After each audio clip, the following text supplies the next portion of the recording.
Hey everybody, it's Kevin Udini here for another episode of Superpower Review. I'm going to be doing a review on Absolute Carnage issue number 3, but before I get into that, let's get started with a recap. This issue starts off with what happened previously in Absolute Carnage number 2. Venom is trying to fight off this Carnage horde, and now the new Miles Morales doppelganger. Scorpion is still paralyzed and he's somehow not dead. I don't really get it. I don't know what that Carnage horde is doing to him. He's just there screaming.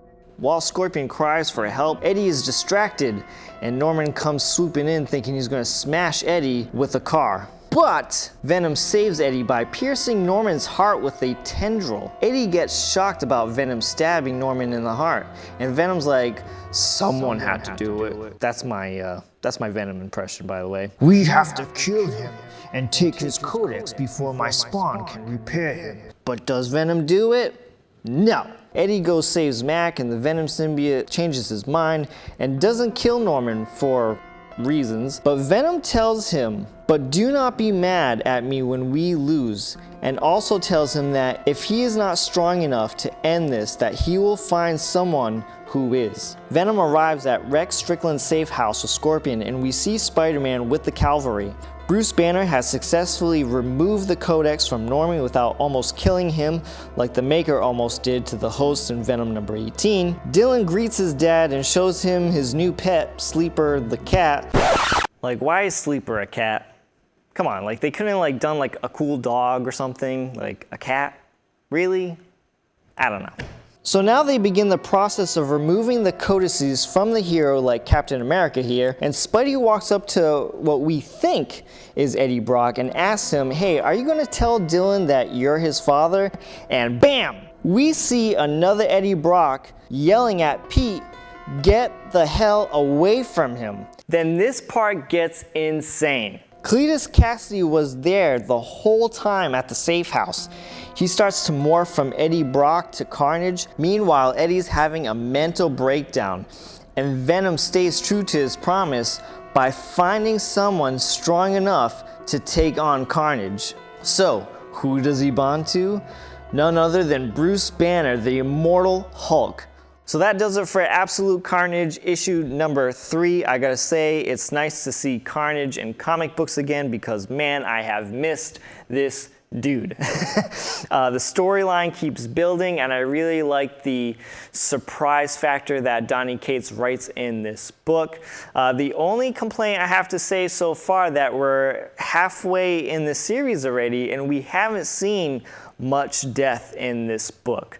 Don't quote me on this, but I want to say that there might be more deaths and Maximum Carnage. But I would love to see more characters dying in this storyline. Now, with that being said, it seems like that we're getting more deaths and tie-ins, and then again, we've maybe seen 2 or 3 deaths and tie-ins, so still not too many. I gotta say that the most important tie-in so far has been the Venom series.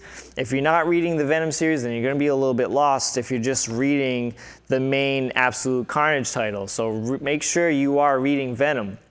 The other tie-ins that I like is Absolute Carnage Lethal Protectors. That feels a little more Maximum Carnage-esque. Those are the 2 tie-ins that I recommend for Absolute Carnage. But then again, I'm kind of scarcing myself reading certain titles and hearing what people say to me on what titles are important for this book. And I'm also not paying all this money for tie-ins either because it's going to get ridiculous. So I'm just going to stick to my guns here, read what I want to read, or read what I think is important for this storyline.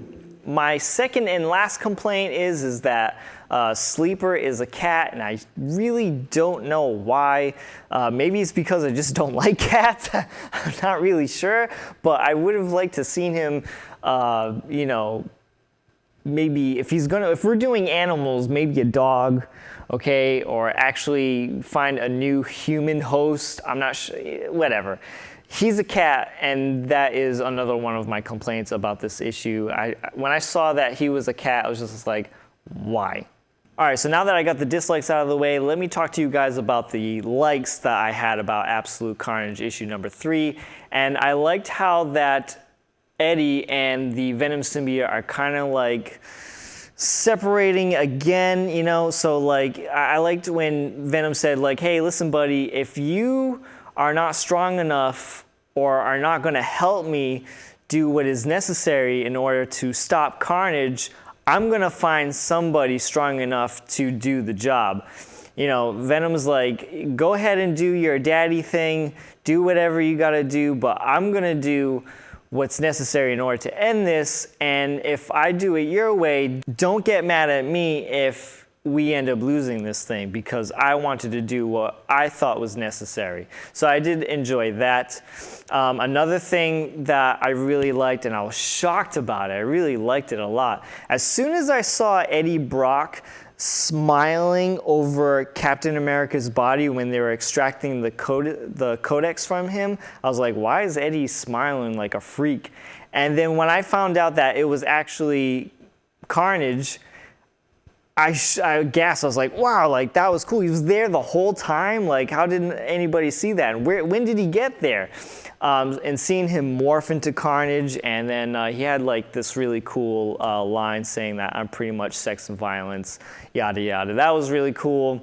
And of course, the last thing that I loved, and I should have seen this coming, but I didn't, especially the foreshadowing of Venom saying, if you're not strong enough, Eddie, then I'm gonna find somebody strong enough. I was totally not thinking about the Venom symbiote possessing Bruce Banner, the Immortal Hulk. That was so cool. And of course, we've never seen the Venom symbiote possessing the Hulk. We did see that happen in a What If issue number 4. We did see that there, but that doesn't technically count because it's a what if story. So if I had to give this book a review based off the CGC grades, this one is keeping my attention, and I'm gonna have to give it a 9.6. Again, I've said this in many episodes, I really love Donny Cates' writing for this story. All I need is just more deaths, that's all I need, and maybe less tie-ins. Ryan Stegman's art is, of course, absolutely fantastic, but I am definitely not dropping this storyline anytime soon. I'm definitely going to see it to the end because I am really enjoying it. And plus, like I said before, I really did miss Carnage, and it's so nice to see him in a main storyline again. All right, guys, that's going to do it for today's video. Thank you so much for watching.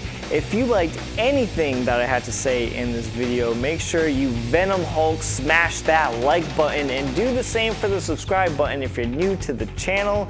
And also be sure to comment in the comment section your thoughts and opinions on Absolute Carnage. Doesn't necessarily have to be on issue number 3, but I would like to hear it.